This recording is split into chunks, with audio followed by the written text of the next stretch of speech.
In this video, we're going to be diving into some incredible new Cold War zombie storyline, where we have some brand new Berlin DLC 3 information, as well as some incredible plot twists leading up to that map, focused on the one within the Dark Aether, and some other insane story reveals. It's really important you watch this video all the way through to the end, because you don't want to miss out on anything. If you enjoy these storyline videos, let me know below in the comments. Smash the thumbs up button if you want to see more, because I love making these videos. I hope you guys like them, and I'd love to do more. Starting with what we know about Berlin. We know that the storyline for Berlin is going to be heavily centered around Dr. Alexandra Valentina, who is the lead scientist of psychotronics research at Omega Group. We learned at the start of season 3 that at a young age, she came into contact with an unknown entity who recruited her to his cause. We believe this entity to be the One, who is the main evil controlling everything within the Dark Aether. And we also know between the events of D Machine and Firebase Z, she met with an unknown contact in the US occupied sector of West Berlin. Her conversation with this unknown contact was picked up by Requiem Station Chief Heinrich Mayer, who couldn't confirm if her contact was a KGB or Omega Group asset, and their conversations were about an update to a site in which the membrane was permeable. Following this, she met with Dr. Dmitry Kukle in Outpost 25 to give her tons of research on dimensional membrane permutations and particle distortion modules, which were all required things in order to target dimensional breaching. And up until now, we've been very convinced that the reason for this targeted breaching is to resurrect the undead German soldiers from World War II. Why she's being directed to do this, we aren't quite sure, but there's a new piece of intel that is so blatantly obvious to this that Treyarch are basically throwing this in our faces. There is a new intel you can discover written by Dr. Strauss addressed to the director of Requiem, asking for an investigation for missing Axis scientists who went missing during World War II at Project N Station. Now, the reason why Dr. Strauss is thinking about this is because he was a former member of the Atomic Research Division of Project N Station, and after nearly 40 years on from then, he's starting to wonder what happened during those days of World War II and how he surrendered to the American forces rather than being captured and killed by the Soviets. Now, Strauss brings up some incredibly interesting things here. He asks what became of those who oversaw Germany's Wunderwaffen programs, and genuinely refers to some historical things from Der Riese when mentioning the anti-gravity generator known as Die Glock, as well as scientists developing the orbital solar weapon and the Hanobu flying saucer aircraft. All of them went missing in 1945, but it all comes full circle when he asks about Dr. Ulrich Vogel, his supervisor at Project N Station. In a sense, he started our war against the Dark Aether.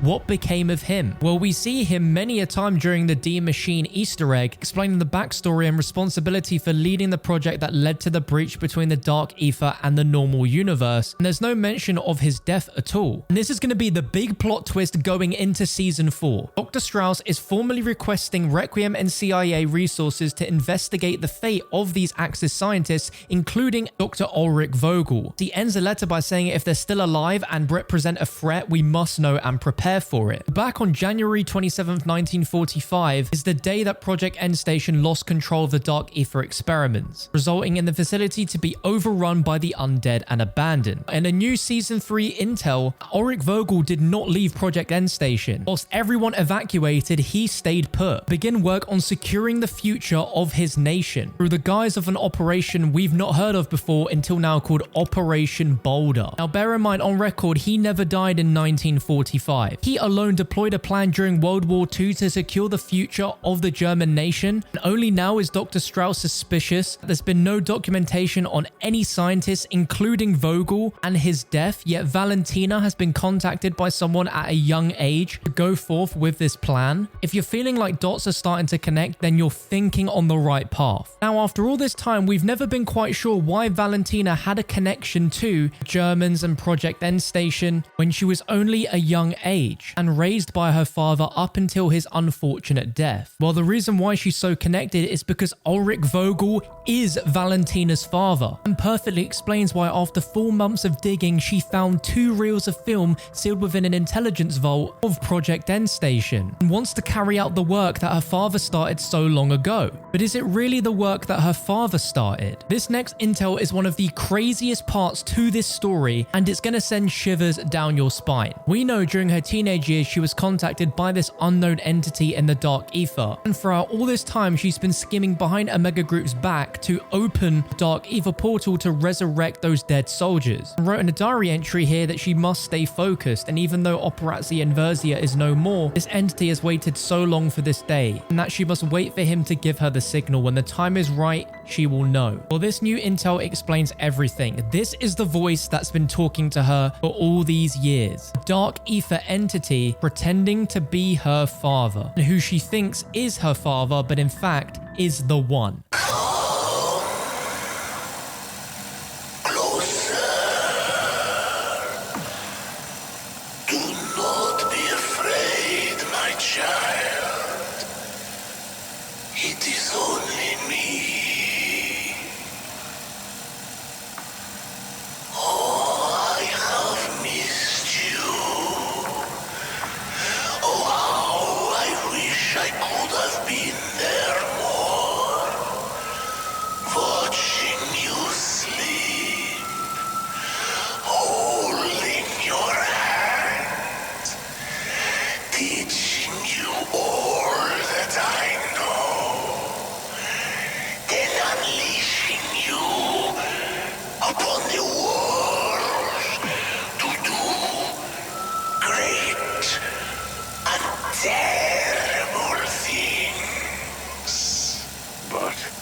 I was always there, in spirit, in your heart.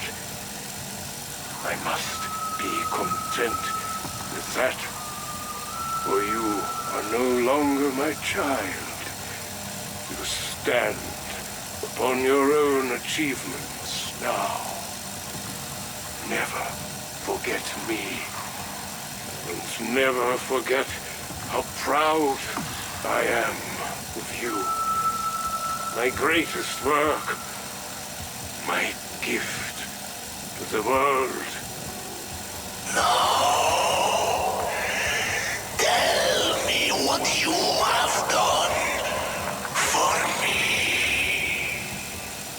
Now, I can't get over how twisted and corrupt of a plot twist this is. We've known for many years, if not decades, that Valentina has been completely brainwashed by this entity known as the One. But for the One to disguise themselves as her father, acting upon the fake guise of resurrecting the soldiers from World War II, when in fact it's all a ploy to release the One and the many other creatures the One is controlling out of the dark ether and into our world. This is absolutely insane, and it's only a matter of time until Valentina realizes, or potentially doesn't realize, that she is being manipulated by someone pretending to be her own father. Now, as far as Berlin goes, despite the Operation Inversia warhead rockets not existing anymore, there's still a great chance that through other means Valentina will be able to open a small gateway to the dark ether in Berlin itself. It's almost like as if Valentina knew that Captain Ravenov was going to try and jeopardize the warheads, while in this diary entry at the end says perhaps the captain could be useful after all to derail their plan. If anything, the events that Ravenov and Strike Team experienced during the Outbreak Easter Egg is just a distraction from what Valentina really wants to do. Soon as the destination for those Operation Inversia warheads were changed, Valentina's priorities were no longer on those rockets, but making sure that Captain Ravenov almost falls into the trap of discovering and trying to stop them, because she knows until she gets the signal from this entity, the One, she doesn't really need to do anything else.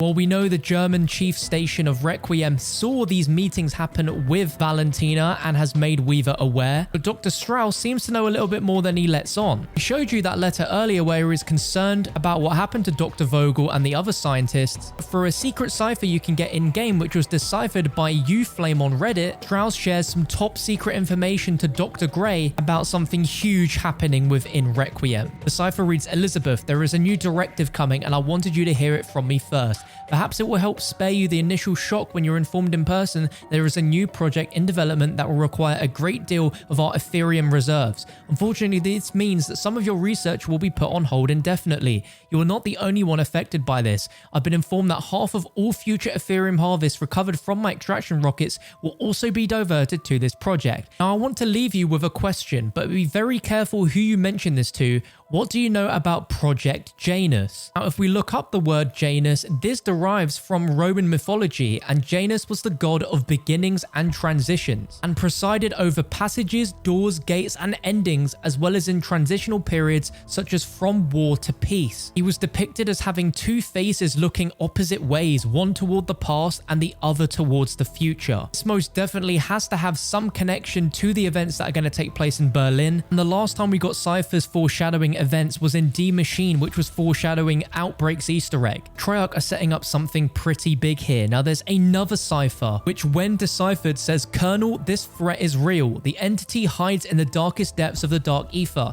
It is waiting for its moment to enter our world and to consume it as it has sown. That is why it seeks to manipulate us, because only we can let it in. Unless we can stop it, it will be our end. I'll reach out later. Requiem will have noticed my absence by now." This seems to be a cipher message from a double agent hidden within Requiem, as they mention the Colonel, which is obviously Colonel Kravchenko, and noticing at the end that Requiem will have noticed my absence by now. Someone in Requiem isn't playing ball here, but both Omega Group and Requiem are now well aware that there is an entity within the Dark Ether that is bigger and worse than anything imaginable. And through no fault of her own, Valentina seems like she's going to be releasing it into our world. And in this Requiem radio here, Carver describes that he saw a document on the director's desk describing about this entity in the Dark Ether, but is yet not making anyone else in Requiem aware of it, so decides to employ his own plan with Strike Team to try learn some intel. If these SOBs do have a pecking order, and there's any rhyme or reason to their attacks, then that suggests some sort of command structure. I mean, we see the HVTs call in reinforcements. We see them work together like undead platoons. So who's calling the shots over there? Who or what is their commander-in-chief? I want you to help me find out, Strike Team. My fellow experts over here don't want to hear it when I tell them these things operate like an army. What I haven't told them about yet is the document I saw on the director's desk. The folks above my pay grade know there's gotta be a hierarchy. They're just not ready to call it out yet. So find me something they can't ignore. Some intel, some evidence. Help me figure out who's in charge on the other side. And then we'll paint a big fat target on them.